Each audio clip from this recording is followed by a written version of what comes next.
So, the modern state, as we know it, we kind of move from this ascribed status of a leader. Now, remember, there are still some of these going on, right? There are still kingdoms, but a kingdom is just a larger version of a chiefdom where power is passed down through a bloodline.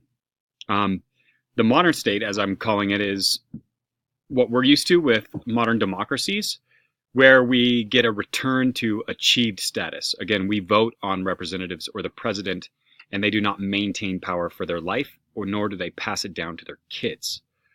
So this is very different, right? Um, in terms of industrialism in the digital age, this is the age that we live in, where farming has become mechanized. And again, anthropologists are beginning to have interesting conversations around this idea. Um, Robots, automation, jobs, intensity, those kinds of things. Remember, in the industrial kind of digital age, even more mechanized and industrial farming and more intensive farming done by machine is required to feed the population. What we end up having is formal versus informal sectors. This could be job markets, but when I say informal, this could be people selling ice creams on the side of the road that are not permitted. This could be lemonade stands or informal. Drugs is part of the informal economy. And again, you start to get into formal versus informal. This has to do more with laws and protocol more than it does with norms. Goods and services are produced through mass employment. So it requires a large group of people working, very diverse niche jobs.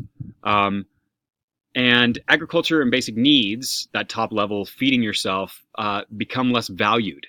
Again, if we look at a status chart of where we put Americans on status, president, CEO, celebrities, they tend to score at the top. Below that, maybe doctors, lawyers.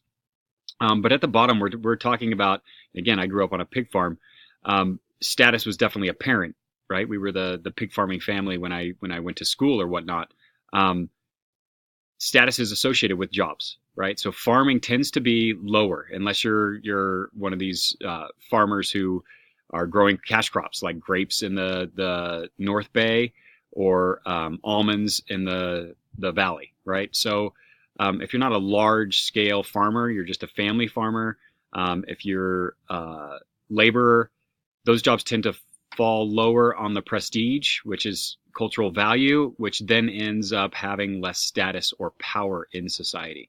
Globalization is definitely leading towards some of these things, neoliberal ideas of privatization, the continued privatization. So even things that maybe have been in the public sector, like parks, or sometimes, or back in the past, it was airlines were regulated. Deregulation is part of neoliberalism, but definitely privatization. And this happens in places like the Amazon, where they're public lands that then private entities like Texaco or Chevron show up and want to buy the land for oil rights. This destroys indigenous ways, but also just very confuses the private property kind of issue. And what does end up happening is when we start to privatize and move multinational companies into these locations, permanent settlements or band level people or tribes that may have moved around no longer can move because there's fences up and armed guards, and now they end up becoming dependent on this permanent settlement idea. So this is pretty much the development. Again, what we see, and I'm not giving value judgment because I live in society. I'm able to teach anthropology. I think this is an amazing opportunity. I pinch myself every day. But again, we need to be able to look at function, and we need to be able to look at the different ways that people have organized themselves, right? From band level, small groups, interrelated groups, up through the modern state that where we're at now. Again, do they function? Yes, they function. Are there issues associated with them? Yes, today our issues include inequality, poverty, those kinds of things, power injustices. In band level societies, it's a little harder for me to critique because I haven't actually lived in one of these. But again, I guess, if you looked at things, things may become kind of almost too similar, where there's not a true sense of adventure, although you're kind of free to roam around wherever you want to go and do what you want to do. But I mean, you could kind of critique the minutia of things at the band level, but in terms of those things that we complain about in our today's society of inequality and poverty and power and injustices and discrimination and those kinds of things, they just didn't really happen. Remember, at the band level, if a different color group lived next to you, you got along with that group because you needed to. Race didn't exist as a cultural concept, and which is fascinating because culture or civilization has taught us that our group or our team is the right one, right? So, and again, civilization does this because it creates an internal pride, which then creates a stronger army, a stronger military, a stronger support for the system that exists. It's not a feedback loop. But these smaller groups didn't have that. So the idea that Boaz is teaching us that race doesn't actually exist, there was a time in our human history where race didn't exist. It was a weird concept to even think. Yeah, people are darker maybe based on where they live in terms of the sun, but there's not some reason to judge people by. Whereas this has turned into an easier way to subdivide people into groups or teams, and civilization has really started to create that competition level. So this is kind of a rundown, and now I'll get more into the chapter. Again, I think this is a lot of baseline anthropology that we need to know moving forward. Most of the groups we're going to study are in this band to tribal level, maybe chiefdom, maybe even confederacy level, which is like the Iroquois of the Northeast. It's a fascinating group of people that then kind of formed out, right? And remember, there's natural processes into leading into the next stage of how people subsist and how they organize themselves in terms of leadership. I guess the state, in terms of kind of, adding more to that conversation, here's a list if you guys want to pause it here. I don't want to go over all these things necessarily.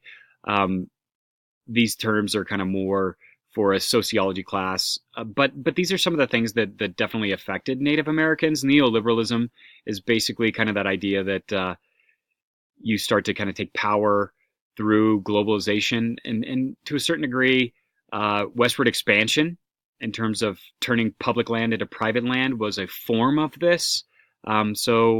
And definitely a sense of nationalism of we're American and we're going to take the from sea to shining sea kind of perception.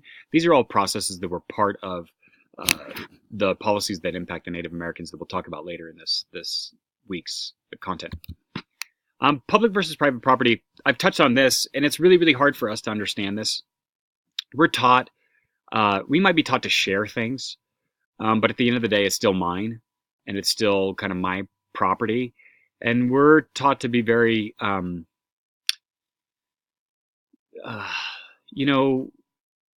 particular and obsessive over some of these things. Remember, Native Americans, when they came into contact with Europeans, if they were invited on their ship or in their fort, they would just borrow things and just take them with them. And the English would criticize them in this way. Well, they just think that they own everything. And it's not that they own it. Remember, there's this thought of ownership. It's that they're borrowing it and that everything is shared by everyone.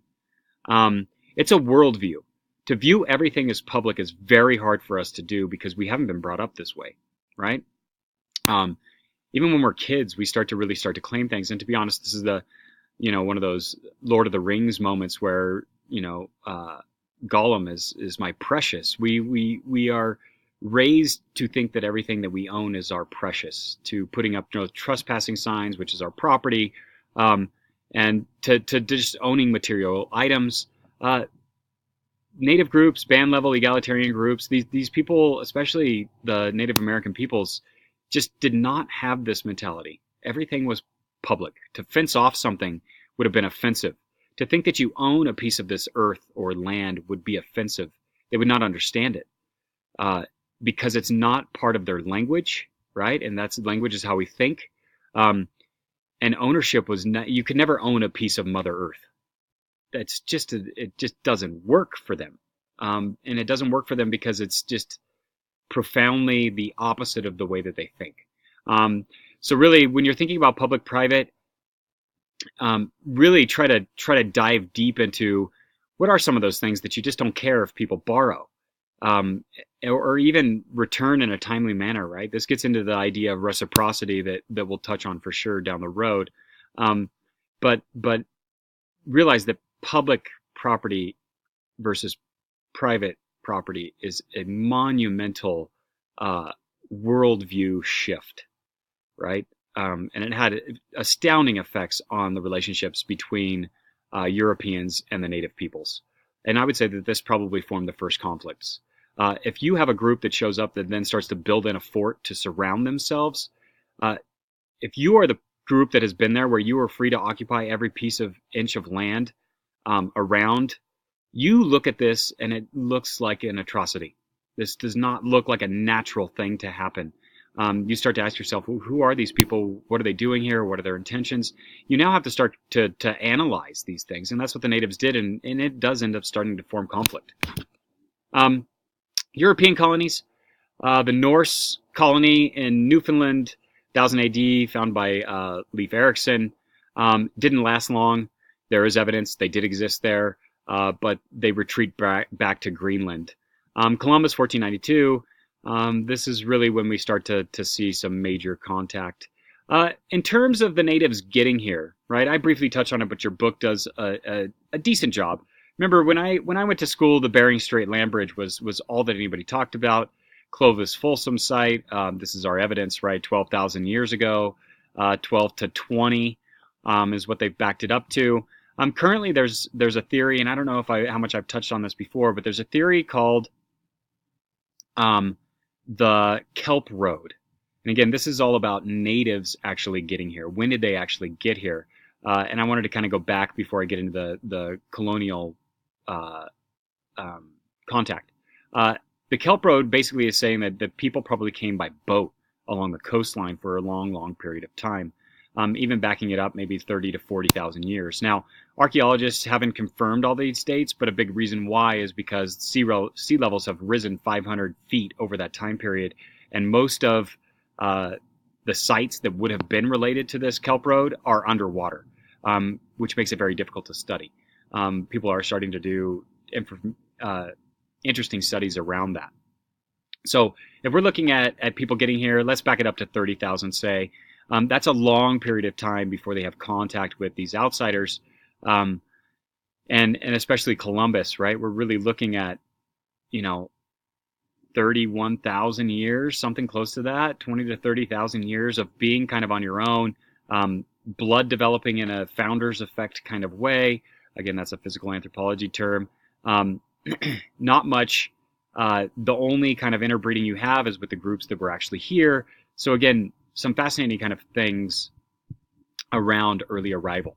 Now, after Columbus shows up, the first site that needs to be mentioned is St. Augustine in Florida, 1565, with the goal of converting natives from paganism. Now, the Spanish really, their goal is to convert paganist natives to their religious Catholicism.